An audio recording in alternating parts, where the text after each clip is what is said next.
blind houses to let, passing the servants beating carpets. Up already, and walking in the fields, rosy from the rivers and the red-fringed pools, the sun lighted upon the swinging train, and stroked my muff, and told me to take off that Burberry.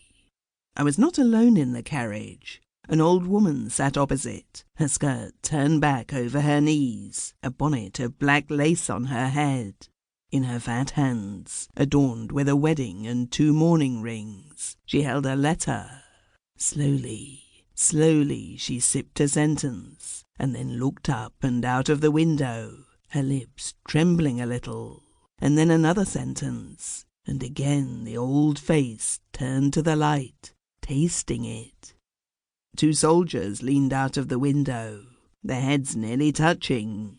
One of them was whistling, the other had his coat fastened with some rusty safety pins, and now there were soldiers everywhere, working on the railway line, leaning against trucks, or standing hands on hips, eyes fixed on the train, as though they expected at least 1 camera at every window. And now we were passing big wooden sheds, like rigged-up dancing halls or seaside pavilions, each flying a flag.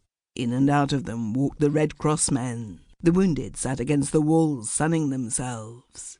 At all the bridges and crossings, the stations, a petit soldat, all boots and bayonet.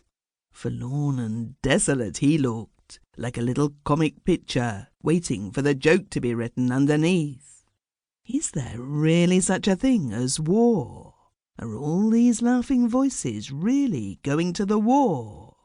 These dark woods, lighted so mysteriously by the white stems of the birch and the ash, these watery fields with the big birds flying over, these rivers, green and blue in the light, have battles been fought in places like these?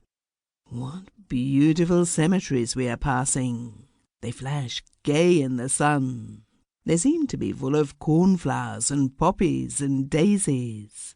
How can there be so many flowers at this time of the year? But they are not flowers at all. They're bunches of ribbons tied onto the soldiers' graves. I glanced up and caught the old woman's eye. She smiled and folded the letter. It is from my son, the first we have had since October. I am taking it to my daughter-in-law. Oh, yes, very good, said the old woman, shaking down her skirt and putting her arm through the handle of her basket. He wants me to send him some handkerchiefs and a piece of stout string. What is the name of the station where I have to change? Perhaps I shall never know. I got up and leaned my arms across the window rail, my feet crossed. One cheek burned as in infancy on the way to the seaside. When the war is over, I shall have a barge and drift along these rivers, with a white cat and a pot of mignonette to bear me company. Down the side of the hill filed the troops, winking red and blue in the light. Far away, but plainly to be seen, some more flew by on bicycles. But really, ma France adorée, this uniform is ridiculous. Your soldiers are stamped upon your bosom like bright, irreverent transfers. The train slowed down, stopped. Everybody was getting out except me. A big boy, his sabots tied to his back with a piece of string, the inside of his tin wine cup stained a lovely impossible pink, looked very friendly. Does one change here, perhaps, for X?